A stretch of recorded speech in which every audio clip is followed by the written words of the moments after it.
Flamengo não consegue o Carvalhal, não consegue o Paulo Souza, por exemplo, vai atirar no Rui Vitória só porque está livre no mercado e é português? Então, para mim, é preciso definir critérios muito claros na hora de fazer uma contratação, principalmente um clube como o Flamengo, que precisa reestruturar departamento de futebol. Não pode sair isso. Vamos sentar com o que aparecer no mercado. O Rui Vitória, por exemplo, teve uma passagem ruim pelo Spartak. No campeonato aí na russo tela, Breler. vai mal, tem mais derrotas. 9 vitórias e 11 derrotas, Breler. Aproveitamento de 42%. Pois é, então para mim isso daí é só mais um indício de que essa busca do Flamengo é mais por oportunidade de mercado, o que achar ali. E eu vejo que um clube que chegou a esse estágio em que o Flamengo chegou, organizado, bem estruturado, pode ter um processo um pouco mais técnico e menos dependente do sabor do mercado. Esse aqui vai ficar livre. O Jorge Jesus pode ficar desempregado depois dos clássicos contra o Porto. O Flamengo pode respeitar mais os seus critérios, as suas necessidades na hora de definir o nome e não mirar somente num técnico com perfil europeu ou português, achando que vai ser um novo Jorge Jesus. O que mais me assusta é isso, né? O Rui Vitória está mais para Rui empate, para as características desse time do Flamengo. Depois vão descobrir que o homem é retranqueiro, que o homem não joga para ganhar, sabe? Aquelas coisas que você traz, abre o pacote depois, já que a gente está falando do Natal, tem que ver essas coisas antes. Não é só porque é português, não é só porque é estrangeiro que vai ser um novo Jorge Jesus. Então, há uma diferença muito grande de características entre esses técnicos. Isso devia estar falando mais alto nesse momento. Essa história de que ele já detonou o apelido do Gabigol lá, quando o Gabigol chegou do Benfica e tal, o Rui Vitória estava lá e falou que não gostava de Gabigol, é Gabriel e tal, porque, né, tá coisa meio celebridade, de estrela, não sei o quê, ele não gosta dessas coisas. E tudo bem, ele não detonou o Gabigol. Ele falou que ele não gostava, então, Gabigol, Gabriel. E aí, isso é fato. Pode ter feito até para proteger. Entendeu? E utilizou pouco o Gabigol no Benfica. Isso é verdade, isso é fato. Utilizou bem pouco, mas já deu uma entrevista falando bem do Gabigol também, tá? Falou da situação, quando ele chegou lá tinha o Jonas, tinha o Seferovic e tal.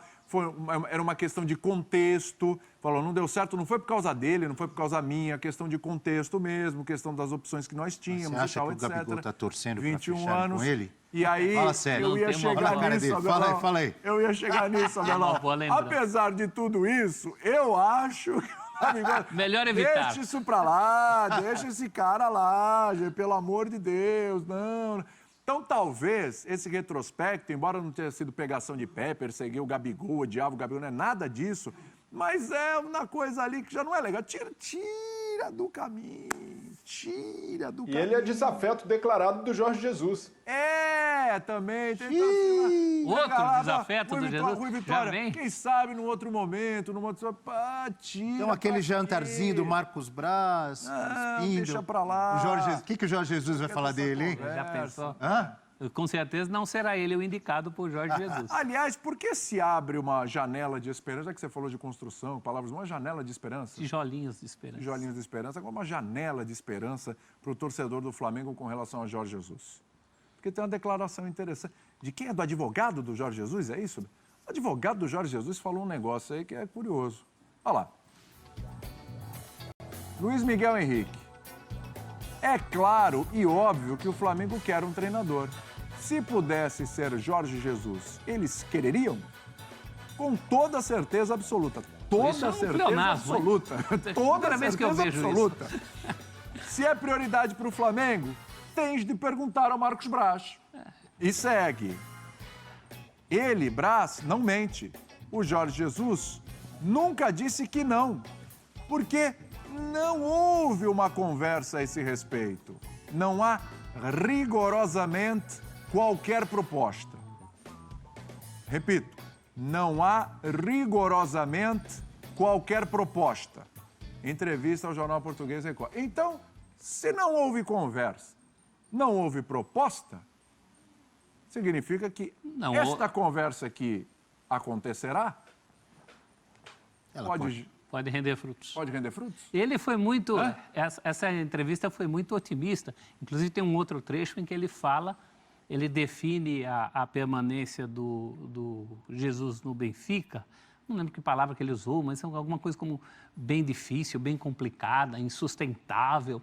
ele reforça a questão das coisas não estarem bem para o Jesus no Benfica. Sim. Então, é uma outra coisa que dá um ânimo rubro-negro aí nas palavras do Luiz Miguel. Basicamente, ele falou que não houve não, porque não houve proposta. E é público e notório que o clima não é bom para o Jorge Jesus no Benfica, apesar da classificação na Liga dos Campeões da Europa. Vai disputar lá o mata-mata. E é bom lembrar que ele vai jogar 2 partidas, 2 clássicos com o Porto agora. Agorinha. Agora, outra né? semana. Essa semana e no dia 30 acho que tem outro jogo. É. Então, dependendo do que acontecer nesses clássicos, o clima que já não é bom pode ficar pior. A caravana rubro-negra vai ficar lá todos esses dias esperando esses jogos? Então, se eu fosse... se eu for vinho, né? Olha só, Portugal, país maravilhoso, época natalina, final de ano, um espetáculo. Aí, você fica ali, secando. Você perde pro Porto, a situação ali, não vai ficar. Amigão, você já emite a passagem, já traz ele na mala. Já coloca o Jorge Jesus na mala, já traz e pronto, já chega aqui no Brasil com o Jorge Jesus. É um investimento de mais alguns dias, com o risco de não acontecer nada também, né? Também. Já que ele ganha do Porto 2 vezes, como se classificou na Champions, e aí ele fala muito obrigado. E aí tem que voltar para o plano B. Eu acho que essa questão do plano B é que está pegando. Tinha que ter um plano B mais consistente e não um leque. O Flamengo hoje não tem um plano B. Ele tem um leque de técnicos portugueses, que é a única coisa em comum entre todos esses técnicos. Então, isso está complicado. O Flamengo não podia depender só do Jesus. Tinha que ter um plano B um pouco mais consistente. E nisso lembra o caso do desembocar no Dome. Porque o Dome foi um desembocar de decepções, inclusive com outros técnicos portugueses, né? Isso é que não pode acontecer de novo. O Dome era o plano D, sei lá. Ô, Breiler, essa coisa de ter Jorge Jesus como plano A, essa obsessão, essa coisa, isso pode atrapalhar a negociação com os outros? Porque tem cara que não gosta de sentir plano B, plano C, né? Estão insistindo com Jesus, né? Então, olha, eu vou ficar aqui na minha, eu vou ficar aqui na seleção polonesa mesmo, vou ficar aqui no Braga mesmo, e deixa eles lá com o Jorge Jesus, eles que morram abraçados. Pode acontecer isso, não pode não? Não atrapalha? Para mim, atrapalha mais o planejamento de 2022 do que necessariamente uma negociação com outro técnico português. Porque qualquer outro treinador desses especulados pelo Flamengo, desses que vão ser consultados, eles sabem o tamanho do Jorge Jesus no clube, eles sabem o que o Jesus fez no Brasil e sabem também que se o Jesus eventualmente fica livre no mercado, vai ser uma sombra. Então o cara já sabe mais ou menos onde está pisando, porque não é um treinador qualquer. É o Jorge Jesus, que é muito conhecido em Portugal. Então, nesse aspecto, eu não vejo que vai melar uma insistência com Jesus possa melar um eventual desfecho com um desses treinadores. Mas o que o Jesus tem feito, por declarações, por esse ambiente do Benfica, é também usar o Flamengo para garantir o cargo dele no Benfica.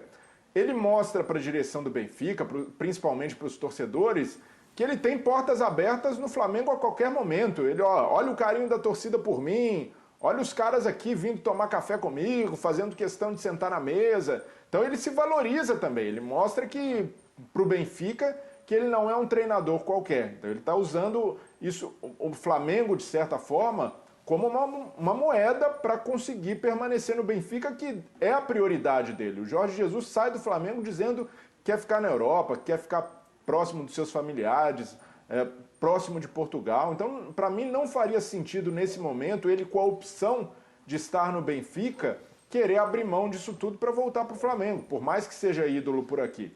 Então, o Flamengo corre um risco muito grande de atropelar o planejamento de 2022 e até mesmo... Imagina a situação, William. O Flamengo não fecha com o Jorge Jesus, sabe que é complicado, que ele tem os jogos contra o Porto, e aí contrata um Carvalhal, por exemplo, um desses treinadores cotados. E aí em janeiro ou fevereiro o Jorge Jesus é demitido do Benfica. O novo treinador do Flamengo já estreia com uma sombra, sabendo que o Jesus está no radar e é cotado. Então... Eu, no lugar dos dirigentes do Flamengo, não teria estendido tanto essa corda com o Jesus, não por ele, todo mundo sabe que o Jesus conquistou, mas por essa situação complicada de ter contrato com o clube e não saber se esse contrato vai ser desfeito até o fim do ano ou não. E esse caso citado pelo Breiler, esse técnico, ele teria aí um Jorge Jesus de forma dupla. Ele teria o fantasma do Jorge Jesus e a sombra do Jorge Jesus. Porque o Jorge Jesus empregado, está tudo bem, ele vai ter só o fantasma, que todos têm. Chegou no Flamengo agora, você tem que fazer o time jogar igual ou melhor e ser campeão como aquele foi. Fantasma você já vai ter. Aí, como o Breiler falou, de repente ele é demitido lá em fevereiro, março, de repente é eliminado, o cara, além do fantasma, vai ter a sombra. Então, mas não dá para contratar ninguém, então. Tem que ficar sem técnico até o Jesus aceitar, senão ferrou. Não, você tem que contratar alguém que tenha pulso, Então, mas, por exemplo... personalidade, bom trabalho para acabar com esses fantasmas e com essas sombras. Quando, Difícil, né? Quando o Renato foi contratado,